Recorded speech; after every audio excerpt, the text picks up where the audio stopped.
yang saya anggap krusial, perlu saya sampaikan di sini.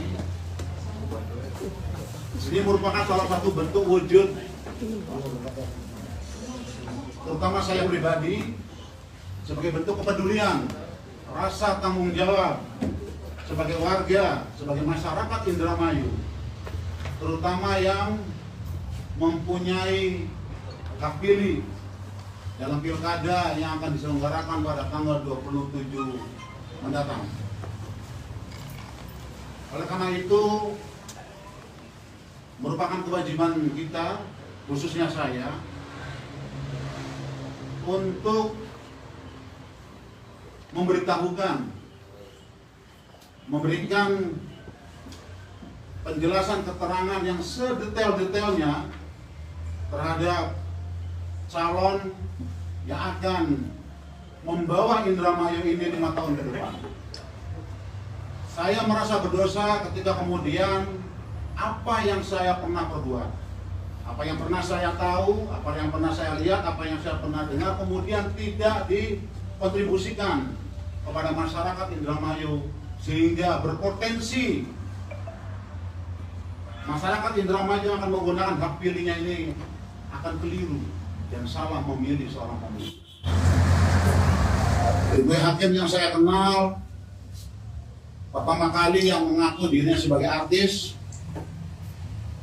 karena kebetulan saya pun juga karena memang tidak suka menonton sinetron, jadi jujur saya katakan saat itu memang saya benar-benar asli saya nggak mengenal, nggak tahu yang namanya Luki Hakim, yang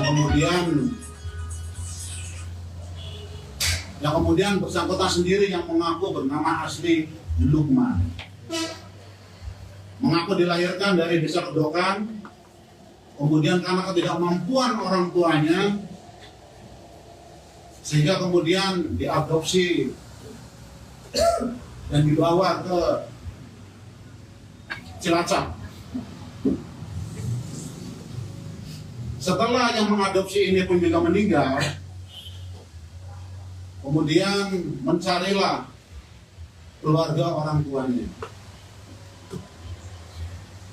di Kedokan dengan harapan barangkali kondisi keluarga orang tuanya itu ada salah satunya yang mampu dari segi ekonomi. Namun karena ternyata setelah dilihatnya semuanya itu dianggap kurang mampu, makanya berangkatlah ke Jakarta untuk mengadu nasib sebagai sopir toko yang setiap harinya mengantarkan barang-barang dagangan toko. Suatu ketika kemudian ketemu dengan salah seorang produser film, diajaklah main film. Nah disitulah kemudian secara gratis berubahlah nasib seorang Lukman yang kemudian diganti menjadi namanya Luki Hakim. Luki, laki, itu artinya kan keberuntungan. Dengan harapan dengan dirubahnya nama Lukman menjadi Luki ini supaya kehidupannya itu serba beruntung. Mengenalkan dirinya di depan seluruh kader Partai Gerindra saat itu. Namun perlu diketahui bahwa saudara Luki Hakim ini sempat kami tolak di internal Partai Gerindra, terutama kepada para pengurus dan panitia pemilihan calon kepala daerah atau yang kami singkat Badga. Kebetulan waktu itu saya sebagai wakil ketuanya merangkap hal itu sebagai wakil ketua DPC Partai Gerindra Indramayu. Namun karena oleh partai kemudian ternyata direkomendasikan, walaupun yang bersangkutan tidak pernah mendaftar sebagai bakal calon di Partai Gerindra Indramayu, tapi karena sebagai bentuk loyalitas kami kepada pimpinan partai, nah sehingga kami tetap memperjuangkan yang bersangkutan bersama dengan Ibu Nina sebagai calon bupati dan wakil bupati Indramayu di Pilkada 2020 kemarin. Lantas kemudian hal-hal apa yang kemudian saya ketahui setelah yang bersangkutan terpilih menjadi wakil bupati berpasangan dengan Ibu Nina? Jujur saya katakan kurang lebih 1 bulan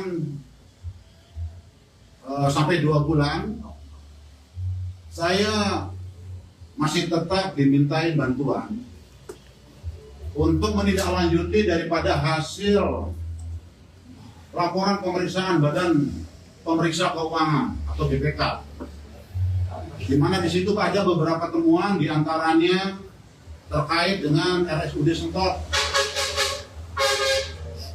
yang kemudian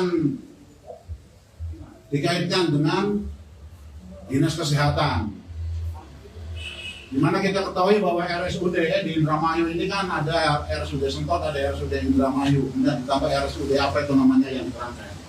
Itu kan semua di bawah naungan Dinas Kesehatan. Sehingga kami tanya kepada Kepala Dinas Kesehatannya saat itu, yang sekarang ini menjabat Direktur RSUD Indramayu yang bernama Dr. Dede. Belakangan kemudian saya dapat informasi bahwa yang bersangkutan sudah beberapa kali dipanggil oleh Polda Jawa Tengah. Kemudian beberapa dinas terkait yang lainnya, seperti PUPR, Disdik, Bapeda, pokoknya artinya ada beberapa dinas lah yang akan ditindaklanjuti terkait dengan temuan BPK. Maksud saya di sini bahwa selesainya kami berjuang memenangkan pasangan Nina Luki di Pilkada 2020, saya atas nama pribadi saya masih bekerja. Namun alangkah kagetnya ketika kemudian mungkin rekan-rekan media pun juga memonitor terkait dengan ramainya pemberitaan beberapa puluh paket proyek yang mangkrak. Ada beberapa puluh paket proyek yang mangkrak. Nah, di situ saya ketemu dan kenal dengan seorang yang bernama Mantok Abdul Ghani, yang mengaku sebagai bendahara umum salah satu ormas. Namun setelah saya konfirmasikan dengan ketua umumnya, ternyata yang bersangkutan tidak dibenarkan, bahwa yang bersangkutan itu bukan sebagai pengurus ormas yang dimaksud. Selanjutnya saya klarifikasi dengan Saudara Luki Hakim, yang dijawab memang kenal dengan Mantok Abdul Ghani. Saudara Mantok Abdul Ghani ini mengaku bahwa berapa puluh paket proyek yang mangkrak, kalau nggak salah waktu itu lebih daripada 20 paket proyek. Itu semua tidak lepas dari campur tangannya Saudara Luki Hakim sebagai wakil bupati. Nah, sehingga saya bisa menyimpulkan awal renggangnya hubungan bupati dan wakilnya Ibu Nina dengan Luki Hakim ini, biar publik tahu, itu berawal dari proyek tersebut. Ibu Nina dengan konsepnya Indramayu bermartabat, benar-benar mau memartabatkan Indramayu dengan visi dan visinya, dengan segala puluhan program-programnya, sehingga hal itu dapat kita terima.